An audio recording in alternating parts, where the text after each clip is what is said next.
Hello ಸ್ನೇಹಿತರೆ, ಎಲ್ರಿಗೂ ನಮಸ್ಕಾರ. ಜನತಾ ಏಜೆಂಟ್ನ ಹೊಸ ವಿಡಿಯೋಗೆ ಎಲ್ರಿಗೂ ಸ್ವಾಗತ. ಎಂದಿನಂತೆ ಬಹುಮುಖ್ಯ ಮಾಹಿತಿಯೊಂದಿಗೆ ನಿಮ್ಮ ಮುಂದೆ ಬಂದಿದ್ದೇನೆ. ಸೌಜನ್ಯ ವಿಚಾರವಾಗಿ ಮರು ತನಿಖೆಯ ವಿಚಾರವಾಗಿ ಹೈಕೋರ್ಟ್ ಆದೇಶ ಏನಿತ್ತು ಆ ಒಂದು ವಿಚಾರವಾಗಿ ಹೊಸ ವಿಚಾರ ನಡೆಯುತ್ತಿದೆ. ಆ ಒಂದು ವಿಚಾರವಾಗಿ ಸಂಕ್ಷಿಪ್ತ ಮಾಹಿತಿಯನ್ನು ಒದಗಿಸುತ್ತೀನಿ. ಕೊನೆವರೆಗೂ ನೋಡಿ. ನಿಮ್ಮ ಅಭಿಪ್ರಾಯಗಳನ್ನ ಕಮೆಂಟ್ ಮಾಡೋಕೆ ಮರಿಬೇಡಿ. ಜನತಾ ಏಜೆಂಟ್ ಸಬ್ಸ್ಕ್ರೈಬರ್ ಆಗಿದೆ. ಸ್ನೇಹಿತರೆ, ಕಳೆದ 2 ವಾರಗಳ ಮೊದಲು ಕರೆಕ್ಟ್ ಆಗಿ ಹೈಕೋರ್ಟ್ ನಿಂದ ಸರ್ಕಾರಕ್ಕೆ ಮತ್ತು ಸಂತೋಷ್ ರಾವ್ ಅವರಿಗೆ ಮತ್ತು ಸಿಬಿಐಗೆ ನೋಟಿಸ್ ಅನ್ನು ನೀಡಿತು.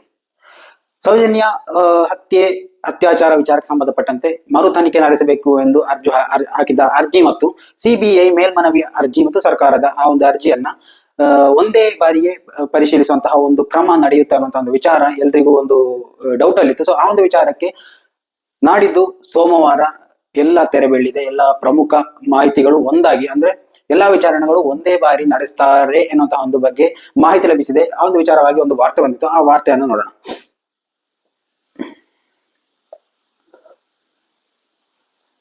ಸಂತೋಷ್ ರಾವ್ ವರ್ಸಸ್ ಕರ್ನಾಟಕ ರಾಜ್ಯ ಸರ್ಕಾರ ಕೇಸ್ ನ್ಯಾಯಾಧೀಶರ ಮುಂದೆ ನಾಡಿದ್ದು ಸೋಮವಾರ ವಿಚಾರಣೆಗೆ ಒಳಪಡಲಿದೆ.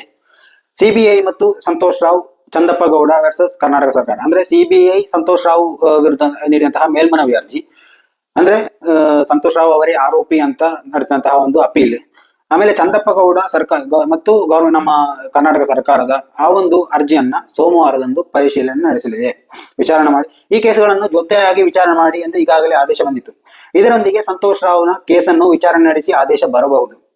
ಪ್ರತ್ಯೇಕ ಬೆಂಚುಗಳಲ್ಲಿರುವ ಒಂದೊಂದೇ ಮನವಿಯನ್ನ ಒಂದೇ ಬೆಂಚಿನಲ್ಲಿ ವಿಚಾರಣೆಯಾಗುವಂತೆ ಮಾನ್ಯ ನ್ಯಾಯಾಧೀಶರೇನಾದರೂ ಆದೇಶಿಸಿದ್ದೇ ಆದರೆ ಕೇಸು ಮಾತ್ರ ಮೂರೆಳೆಯ ಹಗ್ಗ ಕಣಿದ ಹಾಗೆ ಆಗುತ್ತದೆ ಅಂತ ಆ ಒಂದು ಎಲ್ಲಾ ಒಂದೇ ರೀತಿಯಲ್ಲಿ ಒಂದೇ ಬೆಂಚಲ್ಲಿ ನಡೆಸಿ ಅಂತ ಮಾಡಿದ್ರೆ ಅದು ಆ ಒಂದು ಪ್ರಕರಣವನ್ನ ಇತ್ಯರ್ಥ ಮಾಡುವುದು ಸ್ವಲ್ಪ ಕಷ್ಟ ಆಗಬಹುದು. ಹೀಗೆ ಒಟ್ಟಿಗೆ ವಿಚಾರಣೆಗೆ ಅವಕಾಶ ಕೊಡುವುದರಿಂದ ನ್ಯಾಯಾಧೀಶರಲ್ಲಿಯೂ ಹಿರಿತನ ಕಾಣುತ್ತದೆ. ಇಂತಹ ಪ್ರಕರಣಗಳನ್ನ ಪ್ರತ್ಯೇಕವಾಗಿ ವಿಚಾರಣೆ ಮಾಡುವುದರಿಂದ ತನಿಖೆ ಹಳ್ಳ ಹಿಡಿಯುವುದಕ್ಕಿಂತಲೂ ಅಪಾರದರ್ಶಕತೆಗೂ ಸಾಧ್ಯತೆ ಇದೆ. ಮುಂದೆ ಪ್ರತ್ಯೇಕ ತೀರ್ಪುಗಳು ಮತ್ತೆ ಪ್ರತ್ಯೇಕ ಅಪೀಲುಗಳಿಂದ ಕಾಲಹರಣವಾಗಿ ನ್ಯಾಯ ವಿಳಂಬವಾಗುವುದಕ್ಕೆ ಇಲ್ಲಿ ಸಾಧ್ಯತೆ ಇರುವುದಿಲ್ಲ. ಸಂತೋಷ್ ರಾವ್ ಆರೋಪಿಯಾಗುವುದಕ್ಕೆ ಯಾವುದೇ ಸಾಕ್ಷಿ ಇಲ್ಲದೆ ನಿರಪರಾಧಿ ತೀರ್ಪು ಪಡೆದ ಪ್ರಕರಣವನ್ನ ಮತ್ತೆ ಮೇಲ್ಮನವಿಗೆ ಮುಂದೆ ಹೋದ ಸಿಬಿಐ ನಡವಳಿಕೆಯು ಅದಕ್ಕೆ ಮುಖಭಂಗವಾಗಿ ಪರಿಗಣಿಸಬಹುದು. ಅಂದ್ರೆ ಸಿಬಿಐ ಏನು ಸಂತೋಷ್ ರಾವ್ ವಿರುದ್ಧವಾಗಿ ಅಪೀಲು ಹೋಗಿತ್ತು, ಸಂತೋಷ್ ರಾವ್ ನಿರಪರಾಧಿ ಅಂತ ಸಿಬಿಐ ನ್ಯಾಯಾಲಯ ಅವರನ್ನ ಖುಲಾಸೆಗೊಳಿಸಿದ ನಂತರ ಸಿಬಿಐ ಪ್ರತ್ಯೇಕವಾಗಿ ಅವರ ಮೇಲೆ ಒಂದು ಅಪೀಲ್ ಹಾಕಿತ್ತು. ಇದು ಯಾರ ಒತ್ತಡದ ಮೇಲೆ ಅವರು ಅಪೀಲ್ ಹಾಕಿದ್ರು ಅನ್ನೋದು ಬೇರೆ ವಿಚಾರ. ಅದು ಏನೇ ಇರಲಿ, ಅವರು ಸಂತೋಷ್ ರಾವ್ ಅವರ ಮೇಲೆ ಅಪೀಲ್ ಹೋಗಿತ್ತು ಏನು ಹೈಕೋರ್ಟ್ ಮುಂದೆ. ಆ ಒಂದು ವಿಚಾರಣೆಯು ಒಂದೇ ಬೆಂಚಿನಲ್ಲಿ ನಡೆಯಲಿಕ್ಕಿದೆ. ಒಟ್ಟಲ್ಲಿ ಸೌಜನ್ಯ ಹತ್ಯೆ ಪ್ರಕರಣ ಮರು ವಿಚಾರಣೆಯು ದೇಶದ ಗಮನ ಸೆಳೆಯುವುದಂತೂ ಖಚಿತ. ತನಿಖಾಧಿಕಾರಿಗಳು ಮತ್ತೊಮ್ಮೆ ನೇತ್ರಾವತಿ ನದಿ ಸ್ನಾನ ಮಾಡಲೇಬೇಕಾದ ಪರಿಸ್ಥಿತಿ ಅಂತೂ ನಿರ್ಮಾಣವಾಗಲಿರುವುದು ನಿಶ್ಚಿತ.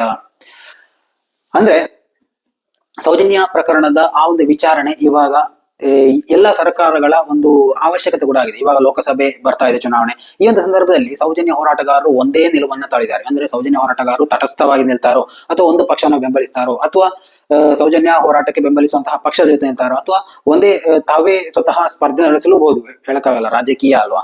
ಸೊ ಅದು ಹೇಳಕ್ಕಾಗಲ್ಲ. ಲೋಕಸಭೆಯಲ್ಲಿ ಯಾವ ರೀತಿಯಲ್ಲೂ ಬೇಕಾದರೂ ಸೌಜನ್ಯ ಹೋರಾಟಗಾರರು ಯಾರನ್ನು ಬೇಕಾದ್ರೂ ಬೆಂಬಲಿಸಬಹುದು ಅಥವಾ ತಟಸ್ಥವಾಗಿ ನಿಲ್ಬಹುದು, ನೋಟಾಕ್ಕೆ ಓಟು ಹಾಕಬಹುದು. ಸೊ ಆದ್ರಿಂದ ಇದು ಎಲೆಕ್ಷನ್ ವಿಚಾರ ಅಥವಾ ಎಲೆಕ್ಷನ್ ಗಿಮಿಕ್ ಅಲ್ಲ. ಸೌಜನ್ಯ ಹೋರಾಟದ ಆ ಒಂದು ವಿಚಾರವಾಗಿ ಮಾತನಾಡುವುದಾದ್ರೆ, ಸೌಜನ್ಯ ಅತ್ಯಾಚಾರ ಕೊಲೆ ಪ್ರಕರಣಕ್ಕೆ ಯಾವುದೇ ಭಾಗಗಳಿಂದಲೂ ಸೌಜನ್ಯ ಹೋರಾಟಗಾರರಿಗೆ ಬೆಂಬಲ ಇದುವರೆಗೂ ಸಿಗ್ಲಿಲ್ಲ. ದೆಹಲಿ ಚಲೋ ಏನು ನಡೆಯಿತು, ಆವಾಗ ಏನು ಸರ್ಕಾರಕ್ಕೆ ಒತ್ತಡ ಬಂದಿರಲೂಬಹುದು. ಆದ್ರೆ ಅದಕ್ಕೂ ಮೊದಲು ಸೌಜನ್ಯ ಹೋರಾಟದ ಬಗ್ಗೆ ಯಾರು ಹೆಚ್ಚಿನ ಗಮನವನ್ನ ತರ್ತಾನೆ ಇರಲಿಲ್ಲ. ಇವಾಗ ಸೋಮವಾರ ನಡೀತಾ ಇರುವಂತಹ ಈ ಒಂದು ವಿಚಾರಣೆಯಲ್ಲಿ ಬಹಳಷ್ಟು ಸ್ಪಷ್ಟ ಮಾಹಿತಿಗಳು, ಸ್ಪಷ್ಟ ವಿಚಾರಣೆಗಳು, ಸ್ಪಷ್ಟ ತೀರ್ಪುಗಳು ಬರುವಂತಹ ಸಾಧ್ಯತೆ ಹೆಚ್ಚಾಗಿದ್ದು ಸೌಜನ್ಯ ಹೋರಾಟಕ್ಕೆ ಇದು ಹೆಚ್ಚಿನ ಬಲ ತುಂಬಲಿದೆ ಅಥವಾ ಸೌಜನ್ಯ ಹೋರಾಟವನ್ನ ಇನ್ನು ಬಲ ಕ್ಷೀಣ ಮಾಡುವಂತೆ ಮಾಡಲಿದೆ ನಾವು ಕಾದ್ ನೋಡ್ಬೇಕು. ಏನೇ ಇರಲಿ, ಮುಂದಿನ ಮಾಹಿತಿಯೊಂದಿಗೆ ಮತ್ತೆ ಭೇಟಿಯಾಗೋಣ. ಹೈಕೋರ್ಟ್ ತೀರ್ಪಿನ ವಿಚಾರವಾಗಿ ಸೋಮವಾರ ಅಥವಾ ಮಂಗಳವಾರ ಆ ಒಂದು ತೀರ್ಪಿನ ವಿಶ್ಲೇಷಣೆಯನ್ನ ಇದೇ ಚಾನೆಲ್ ಮುಖಾಂತರ ನಿಮ್ಮ ಮುಂದೆ ತರ್ತಾ ಹೋಗ್ತೀವಿ. ಕೊನೆಯವರೆಗೂ ನೋಡಿ. ಮಾತ್ರವಲ್ಲ, ನಿಮ್ಮ ಅಭಿಪ್ರಾಯಗಳನ್ನ ಕಮೆಂಟ್ ಮಾಡೋಕೆ ಮರಿಬೇಡಿ. ಮುಂದಿನ ಮಾಹಿತಿಯೊಂದಿಗೆ ಮತ್ತೆ ಭೇಟಿಯಾಗೋಣ. ಅಲ್ಲಿವರೆಗೂ ನಮಸ್ಕಾರ.